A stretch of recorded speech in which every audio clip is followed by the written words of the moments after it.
Okay.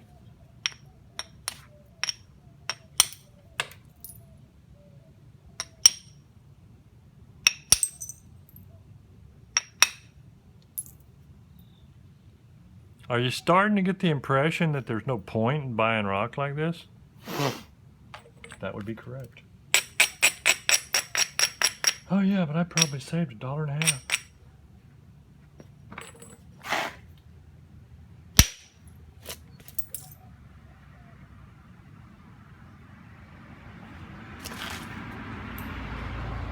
I need to figure out who I got this from and go back to him and just suddenly walk up behind him and yell in their ear, "You ain't a spoiler!"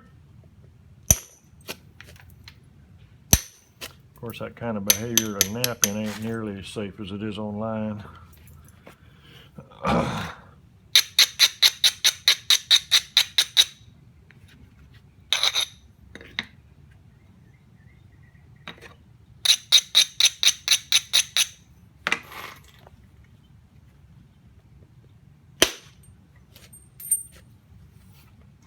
See, that's where you get into mad skills. But I've said this before, although not recently. When I started napping, I was hitting the back of my thumb and stuff. I mean, I was bad. So, I believe a substantial amount of accuracy can be gained through a lot of practice. The question is, what I feel bad about is, get somebody online and they'll be like, "I want to be able to nap like you do." And I'm like, well, first you got to get rid of whatever life you got. Because napping all the time don't leave a whole lot of room for things like, family, friends, hobbies, days at the beach.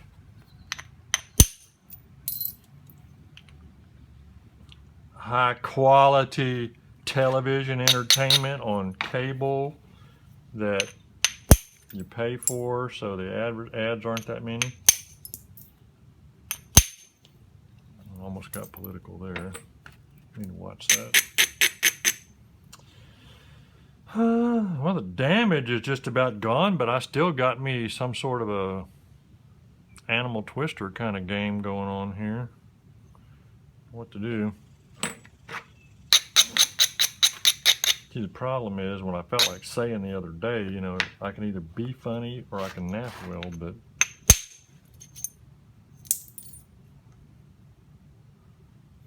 that's called risk-taking behavior. Okay, what do I need to do before I do anything else? Well, it's always good to get weight off the ends. I'm getting weight off the end. Of course, I'm losing the end at the same time. All right, look. Here's the deal. It's still very subject to breaking, like right in through here. And it doesn't help that that's a knife edge right on there. But it's still bowed. So this still has to come up some. That doesn't have to come up much. That's almost flat, but it does. And I've got to lose all this square edge, and I've got to get rid of this humongous hump, and I've already ruined this for that purpose. Now, when you go to attack something like this, yes, it bothers you. Yes, you want it gone. It's just like a big ugly hinge. But it's so much more likely that you'll successfully attack it if you get a perfect situation set up from the side as close as possible to the problem. So don't attack it. If you don't need all this, when you want to attack it from, say, here or back over here, go ahead and come on in and attack it. Or conversely, zigzag this off and get this edge raised a bunch over here, because then you're going to have to put a lot of pressure on it downward, because you're going to be hitting a steep angle. So you're going to have to put a lot of pressure on it if you hit over here, because it's got to wrap through that, and it's got to sink and be an abnormal flake. It can't run its normal way, or you're still going to have a hump. You do not want to attack this wrong and fail and take off a little bit of it, because you just lost width. You may have lost your avenue of attack and you failed. So, okay, stick this in here, hold this like this. Gently. I'm keeping that from breaking, but I'm not pushing on it. I don't want to dive it.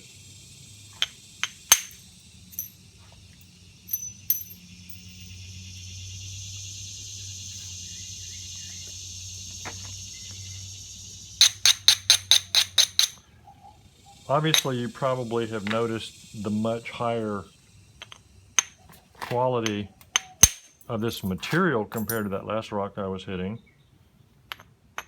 This isn't a chalky mess, but it still doesn't have the tensile strength of, you know, something that has more tensile strength. Yeah, that cracked me so up.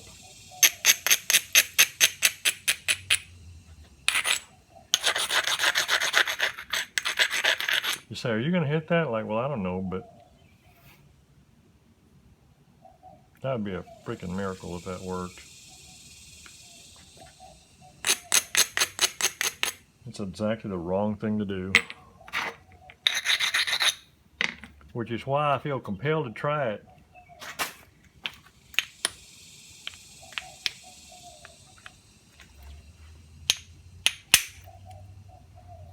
Knew it wasn't going to work. I was hitting a concavity. It was one of those kind of things where I said to myself, Self, if you pull this off, you will be a legend in mines other than just your own. It was worth the risk.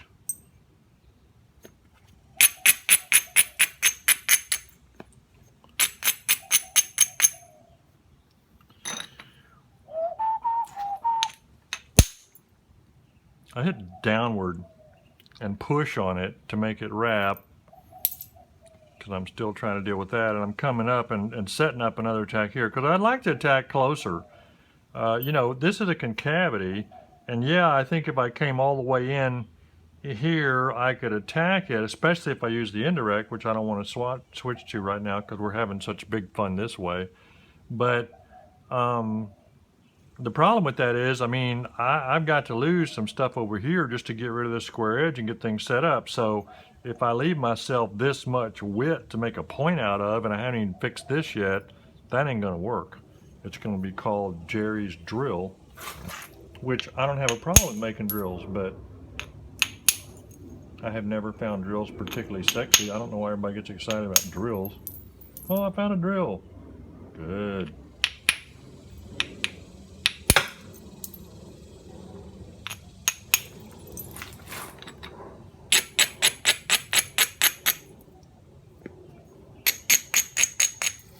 I ought to make like a 5-inch long drill out of this. But again, you consider the material. If I was going to be drilling crap, this would be the last thing I would want to drill it with. Hand me that Kia Cook drill over there. I'm feeling lucky.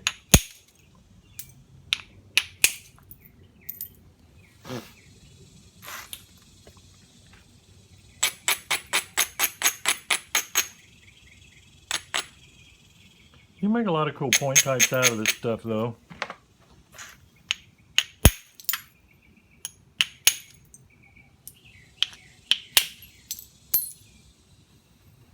I guess I have more of a tendency to work Texas material just because I'm in Texas. You see what I did there? Hit a burin along that edge. Start setting me up, bringing my angle where, if things are working right, okay, I'm gonna dull this. The reason I dull it is so it won't fail as much, because I'm gonna push hard on this and hit downward like that and try and wrap that and make an angle. It kind of broke, it's Cortex there, and it kind of broke underneath it and didn't create the angle I wanted. It looks like another underlying freeze crack right in there. Freeze cracks are such a pain. That irony wasn't lost on y'all, was it?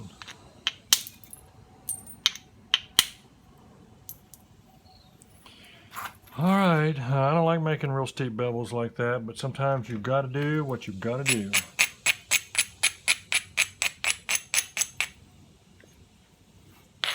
And if I had any sense, I would attack this with big indirect, with hitting more or less downward with extremely strong pressure on it here, but not bending forces.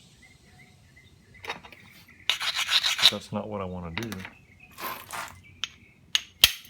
Okay, I'm holding it pretty good together, and I wrapped off part of that much better than if I hadn't been putting pressure on it.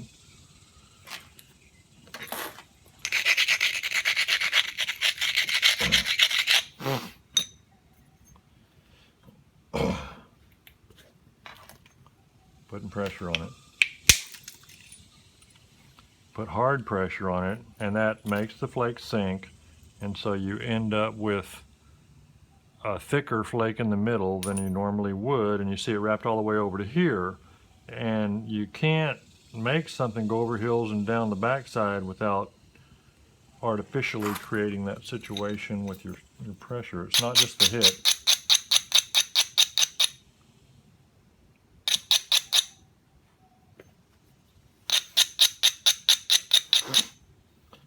In that last video I did, there, when I started out hitting that rock, it had a couple of humps on it, and like when I switched to the copper and took the first like 2 hits or whatever, those humps were coming off because I was pushing hard on them.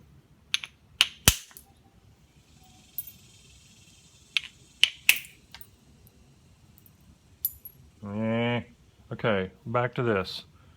Just lightening that a little bit. There's no real reason not to take your shots out toward the ends first. Get the weight off. As I'm pushing on that to make it wrap in some, trying to get that shape right.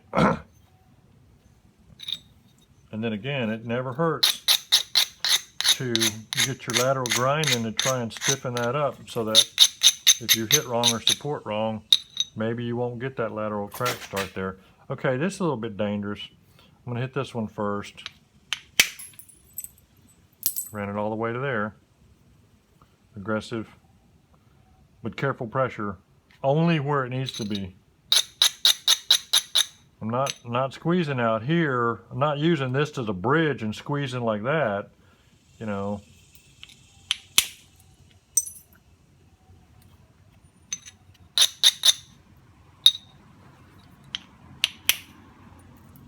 Okay, here we go. You ready?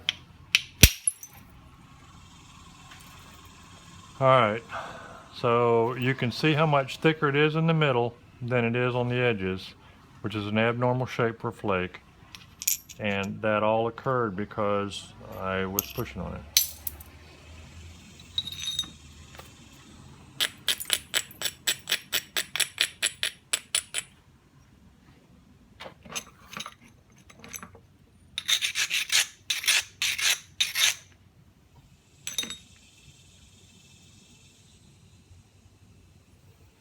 And now again, in the spirit of being annoying,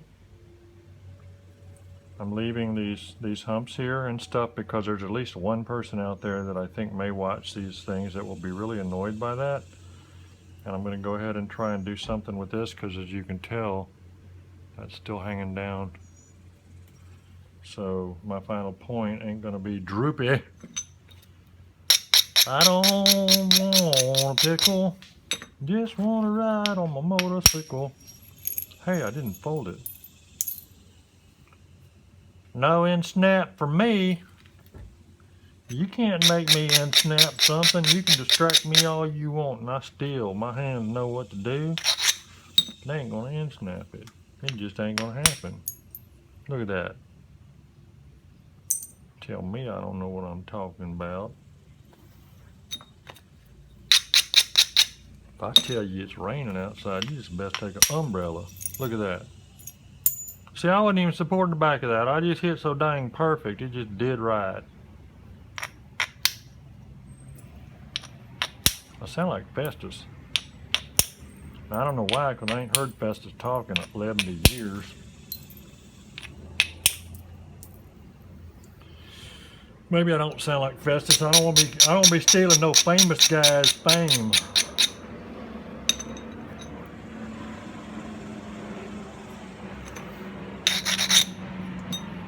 I don't want to be a fame vampire.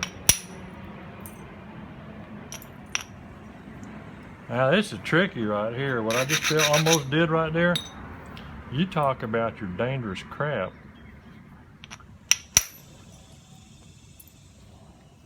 Oop, forgot I was working handy stuff. Had to cut that hinge off. You thought I was gonna leave that hinge there just to bug that guy, but I already got this to bug him. Don't need hinges. This is still a concavity, so hitting here is very dangerous because there's no strength in this. You know, biconvexity, the reason biconvexity exists on projectile points is to create strength, lateral strength, so it don't snap. So before you got that, when you're working spalls, you got a weak piece that's likelier to snap.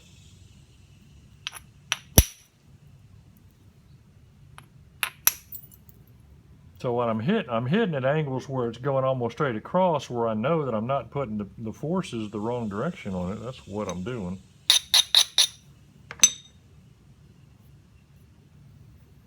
All right. I wonder if old so-and-so has suffered enough.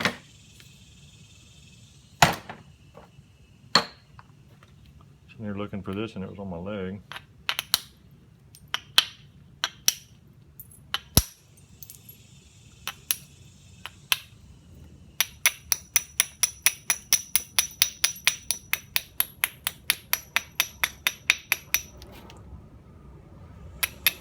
What I'm trying to decide here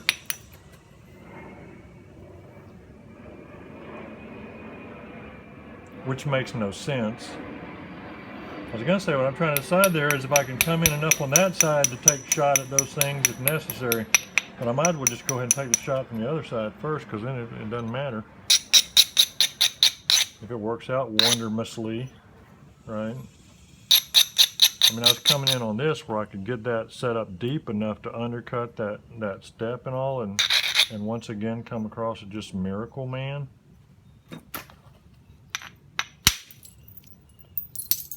And see, I didn't have it set up well enough, so it sort of a third worked.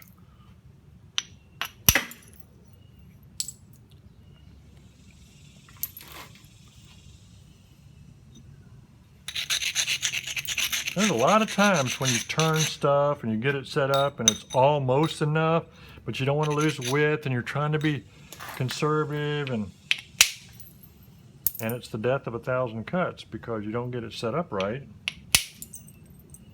and you don't cut off enough thickness with the blows, and so you just keep losing width and coming in and losing width and coming in.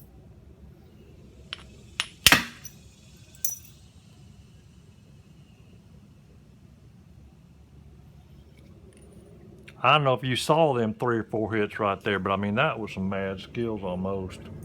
But see, I'm still got it wrong because it's still thick. It's thicker than a $4 donut.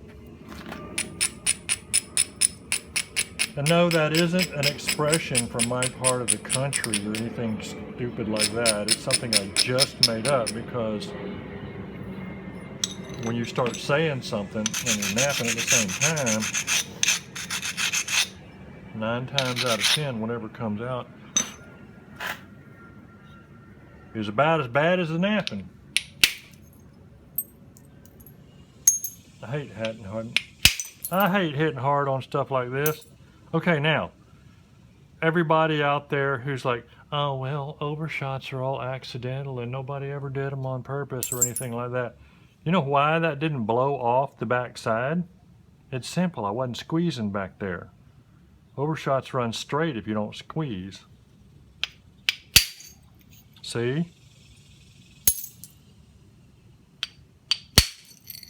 See? Bam, bam, bam.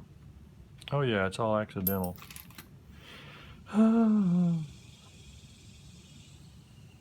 guess I've worked myself into a mood of some kind. I'm not sure what the mood would be called. It's almost like I had one of them blue pills I read about on TV or something. I don't know.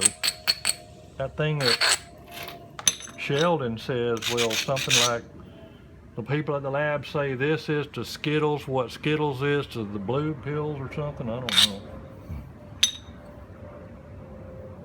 I shouldn't admit watching stuff, but